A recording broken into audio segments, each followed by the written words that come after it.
यदि आप अभी तक मेरे चैनल को सब्सक्राइब नहीं किया है तो तुरंत सब्सक्राइब कर ले ताकि आने वाली वीडियो का नोटिफिकेशन सबसे पहले आपको मिले।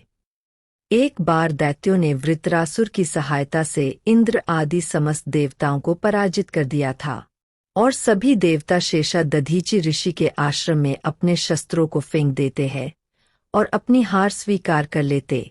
इसके बाद इंद्र आदि देवता और देवर्षियों सब मिलकर वृत्रासुर के दुख से दुखी होकर श्री ब्रह्मा जी के शरण में पहुँचते हैं और ब्रह्मा जी को अपना दुख सुनाते हैं। ब्रह्मा जी कहते हैं, यह सब त्वष्टा के कारण हुआ है और त्वष्टा ने ही वृत्रासुर को उत्पन्न किया है। ऐसा करो कि तुम वृत्रासुर पर प्रहार कर सको, उसके लिए एक उपाय बताता हूँ।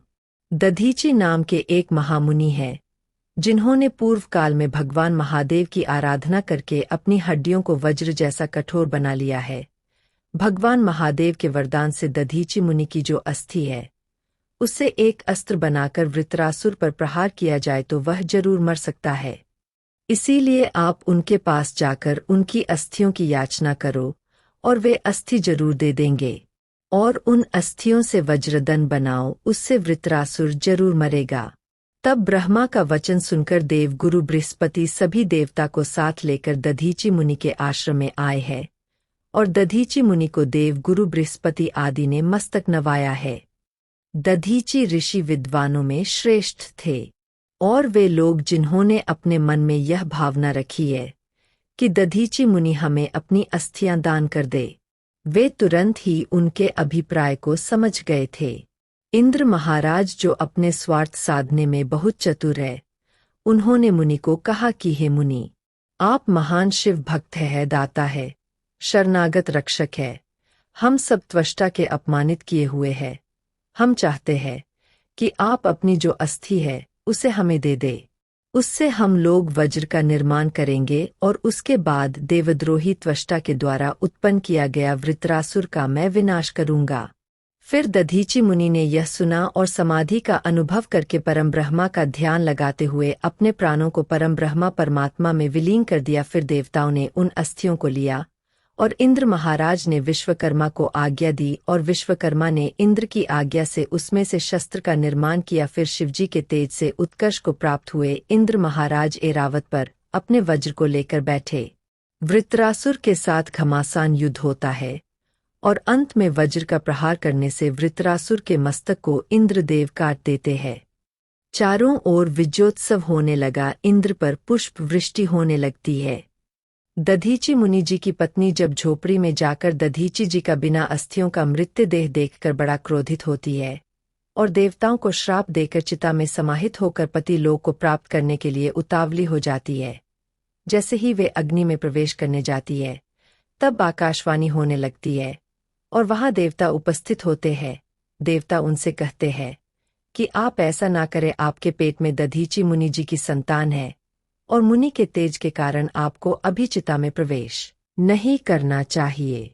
फिर मुनि पत्नी ने यह बात स्वीकार की और जब उस पुत्र का जन्म हुआ तब मुनि पत्नी ने उस दिव्य स्वरूपधारी पुत्र को देखकर समझ लिया था कि यह रुद्र का अवतार है। यह जान वह परमानंद में मगन होकर शीघ्र ही उसे नमस्कार कर स्तुति करने लगी है और रुद्र अवतार से कहती है, हे परमेश्वर, आप इस अश्वत्थ पीपल के पेड़ के पास चिरकाल तक उपस्थित रहिए। आप समस्त प्राणियों के लिए सुखदाता होइए और मुझे प्रेम पूर्वक पति लोक में जाने की आज्ञा दीजिए। जब दधीचि मुनि की पत्नी अपने पति का बलिदान सह नहीं कर पाई और 3 वर्ष के बच्चे को पीपल के पेड़ के नीचे रखकर अग्नि में बैठकर सती हो गई, तब पीपल के पेड़ के नीचे रखा बालक भूख प्यास से तड़पकर चिल्लाने लगा। जब कुछ खाने को नहीं मिला तब वह नीचे पड़े पीपल के पत्ते खाकर ही बड़ा हुआ। पीपल के पत्ते खाकर ही उसका जीवन सुरक्षित रहा। एक दिन वहां से नारद जी गुजरे। नारद जी ने पीपल के पेड़ के नीचे बैठे बालक से पूछा, तुम कौन हो, तुम्हारे जनक कौन है? तब बालक ने कहा, यही तो मैं भी जानना चाहता हूँ। तब नारद जी ने ध्यानपूर्वक बालक को गौर से देखा और आश्चर्यचकित होकर कहा कि हे बालक, तुम महान मुनि दधीचि मुनि के पुत्र हो। तुम्हारे पिता की अस्थियों का वज्र बनाकर देवताओं ने असुरों पर विजय पाई थी। नारद जी ने बताया कि तुम्हारे पिता दधीचि मुनि की मृत्यु केवल 31 वर्ष में ही हो गई थी।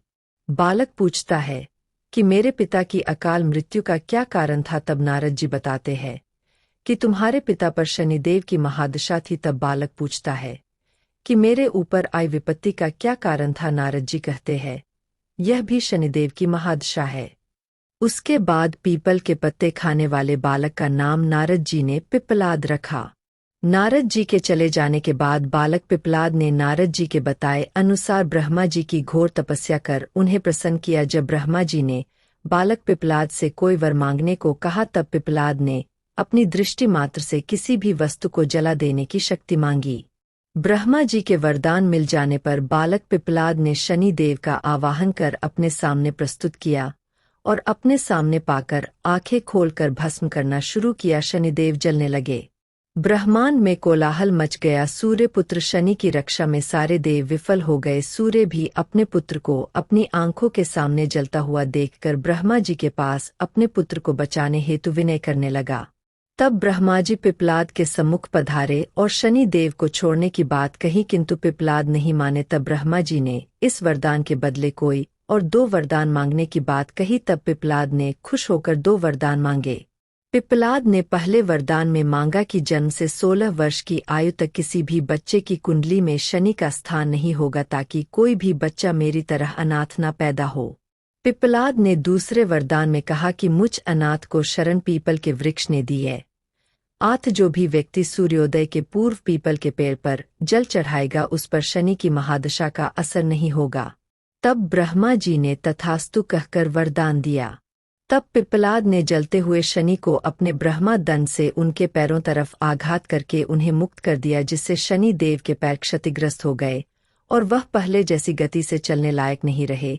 और तब से ही शनि देव धीमे चलने लगे। वे शनेश्वर कहलाते हैं और आग में जलने के कारण ही शनि काली छाया वाले रूप में हो गए। और शनि देव को एक पैर से लंगड़ा भी इसीलिए बताया जाता है। सभी शनि ग्रह की पीड़ा के कारण दुखी थे। तब उन कृपालु पिप्पलाद ने जगत में वह पीड़ा जिसका निवारण करना सभी लोगों की शक्ति से बाहर ही था, उस पीड़ा को देखकर पिप्पलाद ने लोगों को वरदान दिया कि जन्म से लेकर 16 वर्ष की आयु तक मनुष्य को और शिव भक्तों को शनि ग्रह की पीड़ा नहीं होगी। और यदि शनि देव मेरे वचन का अनादर करके 16 वर्ष से कम आयु वाले व्यक्ति को यदि पीड़ा करना चाहेगा तो वह निसंदेह भस्म हो जाएगा। यदि यह वीडियो आपको पसंद आई हो तो आप इस वीडियो को लाइक करें, कमेंट करें और साथ ही अपने इष्ट मित्रों के साथ शेयर भी करें।